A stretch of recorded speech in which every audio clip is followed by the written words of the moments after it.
Mexico, obviously we know, we learned early in the year that we were going to be launching there. So immediately I started promoting literally the day that I heard, because I have a lot of friends that were going to be US Latina presenters, which I'll go over in a second. But I just knew that it was going to be huge there. Latin women love some makeup. They love their makeup. Obviously we were given the opportunity for those that were here or enrolled. We had the race to start, so that was between March and May. And that was a huge opportunity to get as many US Latina presenters on board as possible, because they were going to be a lot of the people to touch all the Mexico market. So our launch was good. Was huge. We had 200, I think it was 12 US Latina presenters enroll, which is just been phenomenal. I have a presenter on my team, a gentleman, and he's on my front line. And so he and I actually made a trip down to Mexico. And not everybody can afford to go to every country that we launch into, but I would highly recommend, if you have somebody on your team and you can, do it. I think it's going to be very beneficial.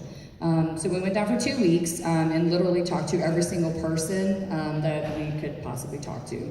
Of course, I don't speak fluent Spanish, but he does, and it was perfect. I brought them in, he spoke to them, something like that. So we went to 3 different cities. We went to Mexico City, obviously the largest city. We went to Puebla and also to Veracruz.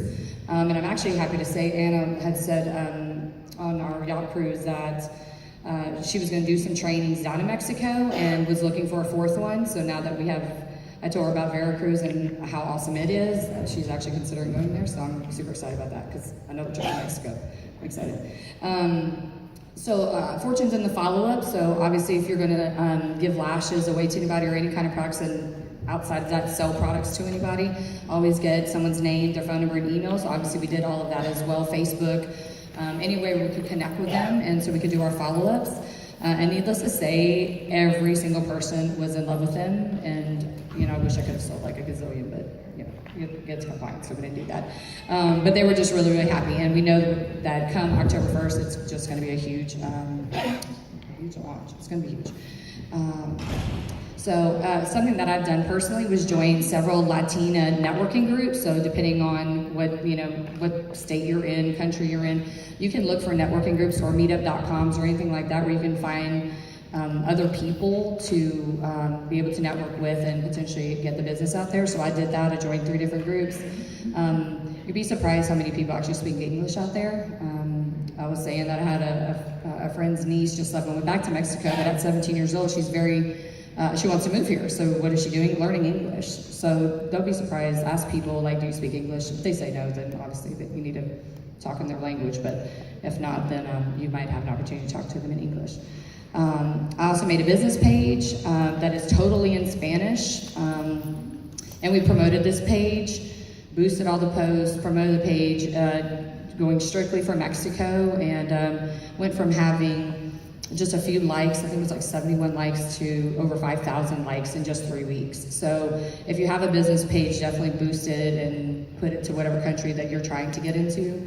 And do, the demographics, women, ages, I think I did like 18 to 60, because even older ladies wear makeup, they really do. And then obviously pick keywords, lashes, like pestañas. So pick out certain things that will be, that they would relate to, so. Does anyone not know what boosting is? You want to explain what it means to boost a post? Oh yeah, so promoting a page or boosting posts in Facebook, you pay just a small fee. It could be from a couple of dollars to $10, $20, $30, depending on what you're trying to do. Obviously, if there's a lot of reaction to a certain post, you boost that post more and more in order for people to see it and get a lot more action. But it's not very expensive, so is that good explanation? Great, yeah, great. So I will say, the last 5 or so minutes we'll take questions, okay? So keep your questions, we want them, we'll hit them all at the end. We'll hit as many as we can. What about you, Natasha? What do you do too? Okay, for me, it's all about, I like to get in as soon as I know which market we're going into, and set my plan for how I'm going to attack that market. We initially try and go in the buy-sell groups on Facebook, which some people didn't know what they were. So they're like garage sale sites or online classified on Facebook groups. We have like a town or a city you can buy and sell and swap items that you have from your home, you know, clothes and shoes or whatever. So those groups. So I get into those and start posting. We can post the opportunity, not for sales. So posts in there saying something like, I like to do vague posts. So I post like, I'm looking for any students, stay-at-home parents, or just anybody looking to make some extra money from home. There's a gorgeous new cosmetic company launching in whatever country it is, their name. Send me a message for more information or comment below. Either or, you can do send me a message or the comment below. Comment below is really good because it boosts the post up. So whenever someone comments, yes, I'd like more information, then it goes to the top of the group so lots more people see it. And people kind of see someone going, oh, they want information, I want to know what this is too. When there's, 20 people commented on it, then they're like, oh, I want to know as well. And they jump on and say, I'll have more information. And then you can message all those people, strike up a conversation. Don't just post them a copy and paste 5-paragraph message of what Younique's all about, because they'll just skim it. I just send a message saying hi, personalise it, say their name, have you heard of Younique before? Something really simple, a question. Always end with a question that they have to answer, so they're coming back to you. And then you ask them something else, you give them some information. I call it, I tell my team that I drip feed the information to them. The other thing is we have no territory, so we can go into any market. So we can go into, the markets that we're in, that we're going into. We don't have to stay within our own market. Within Australia, a lot of the people try and stick to a 12-hour rule. So if we've seen someone's posted within 12 hours, we don't post again right on top of them. It just looks spammy. If you go into a group and you see someone post, there's just no point in posting on top of them straight away, because people are just going to look at it and go, they're not interested in that. And also when I go into a country that that's in a different language other than English, I have 1 million pages open at once.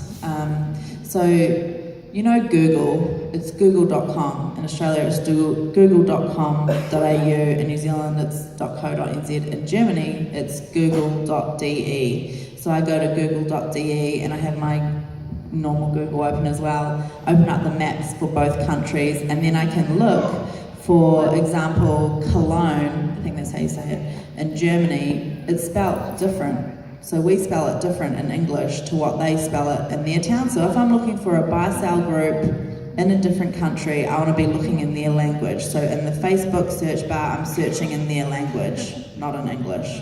And then you'll get much better results. Also targeted social media. So you want to have your Facebook page needs to be... I was just going to make sure, everyone know Cologne is a city in Germany. So you're not talking about the scent. That was just the one I could think of. It's spelled K-O with the little dots, L-N in Germany. Kumla? Yeah. Okay, yeah. See, and they have different letters and symbols. So you need to be searching in their language in Facebook, because it's not all in English. Targeted social media. So the same, boosting posts. I have a Facebook page that's just all in German. I've hired a translator, which I'll talk about a bit later. And you need to have it really targeted. So targeted just to Germany, just to women. I target it to women not because men can't join, but if you pick men who are such a small number, you're exposing it to a lot of men who aren't interested. So that's why I target it. And it's the same with the age. I know you said you target it to a wide age range, whereas I target it a lot narrower. So I target between 18 and 35, I'm sorry. And sometimes higher, I have different audiences as well. You can choose different audiences, so I have a variety, so I do vary my age groups and keywords and stuff like that. But because when you go into your insight and see who's looking at your posts, you can see what age group is looking at your post, and you can see that 18 to 35 is like a massive peak. So if you target that group, a lot of those people that look at it are going to be interested. That's my thinking on it. And then building relationships, which you'll get through all the training. Great. Okay, second question is, how do you keep them engaged? You know, you have someone who's interested 3 or 4 months before launch. How do you keep them or even increase their engagement level so that they want to sign up? For me, I keep it personal. If they friend me on or find me on my Facebook business page because I have either boosted a post or my Facebook page has been pointed at their country, I talk with them on my page and then I switch them over to my personal page because I want them to see who I am as a person, and we message that way. I don't ever take it back to my business page because I want them to know that I will be their friend and I want to get to know them as a person, just as I want them to get to know me as a person. So if I'm posting on my Facebook page on a daily basis, they're seeing it, I check in with them a couple times a week. I don't make it about business unless they do, because I don't want them to feel like they're going to be just a number in my organization. I want them to know that I care about them as a person.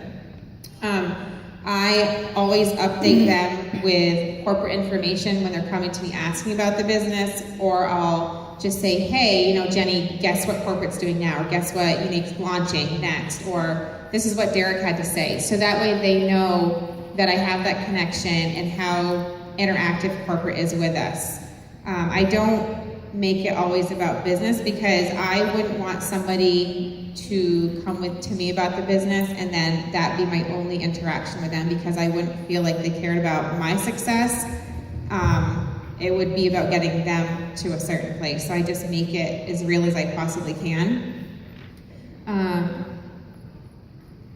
I teach them, like a lot of people, and I'm sure that you guys have had this experience, you know, like how much money is there to be made? I don't really get into that as much because there's such a wide variety. It all depends on what your success is going to be or what their success is going to be. So I teach them the comp plan. I give them, you know, like why are they coming in the business? I give them, you know, where this could take them. And I just really keep it real and how it's changed my life, because when you're sharing that and you're